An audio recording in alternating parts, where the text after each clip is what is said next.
What is documentary photography?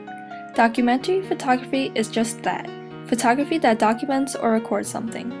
But the ones that speak to us strongly are those that speak to us without words. Recognize this? Everyone should know this portrait.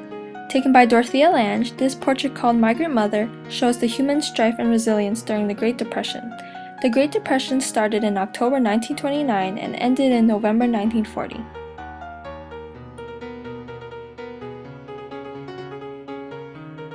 How about this? 9/11, the day where everyone stood in silence. The collapsed and fragile building juxtaposes with the strength of the US flag still standing.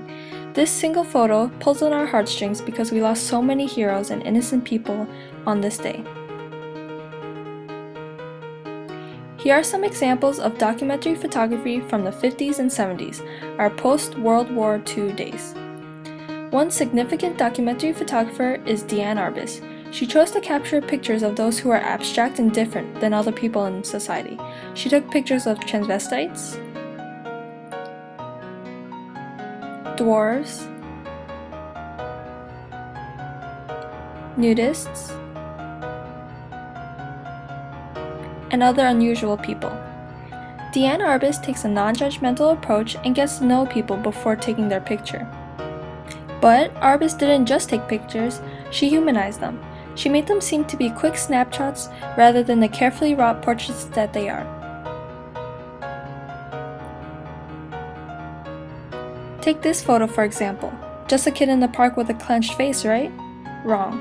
Look closer. There's a grenade in his right hand.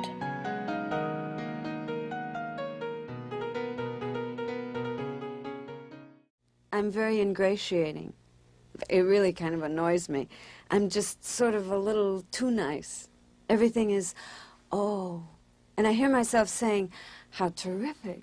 And here's this woman making a face. I really mean it's terrific. I don't mean I wish I looked like that. I don't mean I wish my children looked like that. I don't mean in my private life I want to kiss you, but I mean that's amazingly, undeniably something. There are always two things that happen. One is recognition, and the other is that it's totally peculiar. But there's some sense in which I always identify with them. Everybody has that thing where they need to look one way, but they come out looking another way. And that's what people observe. You see somebody on the street, and essentially what you notice about them is the flaw. It's just extraordinary that we should have been given these peculiarities, and not content with what we were given, we create a whole other set. Our whole guise is like giving a sign to the world to think of us in a certain way. But there's a point between what you want people to know about you and what you can't help people knowing about you. And that has to do with what I've always called the gap between intention and effect.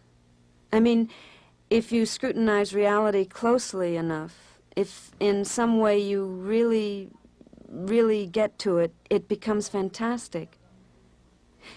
You know, it really is totally fantastic that we look like this, and you sometimes see that very clearly in a photograph.